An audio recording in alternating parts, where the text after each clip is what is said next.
This is not Fuck. war. And maybe because I said Puritan, we should see if we can fucking read the Crucible. Have you ever read the Crucible? Styles Warriors. That's fucking crazy. Also, Dana Day Lewis in that. Just say, it's just I your name. love that It's voice. my name. He does that whole line. It's great. Cool. Look, have you read that book? I've read the Crucible. No. It's all about a. It's all about a guy. I think his name's John Proctor. John Proctor. He fucks this 14-year-old girl. It's fucking. It's like pure. His young chick, whatever, and he's like, "Hey, so actually, you probably shouldn't do this anymore. You're kind of crazy." So then she says that she's a witch, and she starts blaming other people, all the women in town for being witches. And it's like all like witch trial. Oh, oh It's yes, great. bro. But yeah, Daniel Day Lewis. It's probably in the theaters. I always thought it was a straight to TV movie. No, Daniel Day Lewis was in it. Had to be Yeah. theatrical. Yeah, no way. I've heard the movie talked about before, so I imagine. Because I saw that one. That one came out at the same time as the other one. Was Scarlet Letter? Scarlet Letter. Yeah. Was that Gary Oldman and Demi Moore? I haven't seen the film. That's Nathaniel Hawthorne. I'll tell you what, though, we watched that in school. Holy shit. Boing, you know, like, fucking crazy. Okay, all right. Okay. Seventh grade was when the cracks began to show. All started with the disappearance of Heinrich Heinz. Heinrich had been an exchange student from Germany, pudgy kid with suede blonde hair and eyes the color of emeralds. I had known him, but only just barely. He had been in town for a couple of weeks. In those 2 weeks, the shifty-eyed kid with the messy hair had yet to make eye contact with me or anybody else. I could recognize it for what it was, an attempt to become invisible, to shrink himself down so small that the starving, gluttonous egos of the burgeoning adults might overlook him. The trouble with shrinking yourself away from others, every grasp of your person would remain visible or left entirely up to interpretation. The story started almost immediately. The tightness of his lips, constant pale shade of his skin twisted by rumor into some latent sign of wrongdoing. Heinrich's uncle worked for the Department of Transportation, specifically in the removal of roadkill. Kids in school shout accusations at him, calling him bizarrely terrible names like Rottenmouth and Shrieky. None of us were overly surprised to hear that he'd gone missing. Figured he'd probably just ran away.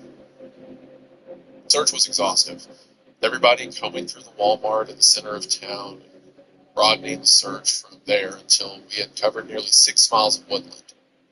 I was surprised, at the end of that day, to find myself in the unusually warm clearing. The afternoon heat of summer shrank away as the sun sank in the west. The warm air rose from beneath the leaves, caressing every part of me, driving the cool evening winds from my bones. The only sign of him was a scrap of his scalp snagged on a tree branch behind his uncle's house. They eventually arrested the uncle, but I got the sense that nobody felt very good about it, as if it were something they did just so they could say that they had done something. I'm a little ashamed to say I never really thought about it much after he disappeared. I moved on with my life as if nothing at all had happened, because from my perspective, nothing really had. Heinrich had kept himself as something distant, an oddity only to be observed. I never truly come to know him, and thus had never grown to feel any attachment. I was 23 years old before I even remembered that he existed. Coming home from college to visit my folks, I found the same shrinking tables I had left behind. It seemed as if every year gave cause for one less chair, whether it be death, feud, or simple logistical issues. It hurt in a way that sits just beneath the surface, an almost imperceptible, constant agony with loss poisoning the air. When the typical heated political discussion arose, I excused myself from the situation, not due to a lack of interest, simply because I felt that whatever ideological victories might be scored wouldn't be worth the chance of another empty chair. The woods were as silent as a grave as I trudged past fallen logs. A small family of deer wandered across my path. I remember wondering what life might be like through their eyes. Many people hold animals to be basic creatures devoid of real feeling, but I know that's not the case, at least for some. Several years prior, when I left for college, I had been driving down country roads on my way to the new school. Excitement, possibility danced in my head, the rhythmic joy of it all coming to a screeching halt. Ahead on the road, I could see a young fox laying near the median. There were no visible signs of injury, yet even so it was immediately obvious the kid was dead. Its mother and siblings crowded around it. prodding gently with their noses, and I could hear through my open window the sounds of their gentle whining. It was as if I had found myself in the middle of some disastrously disheartening Disney movie. I don't know if the animals, birds feel all the same things as you or I, but I know without question that they mourn just as we do.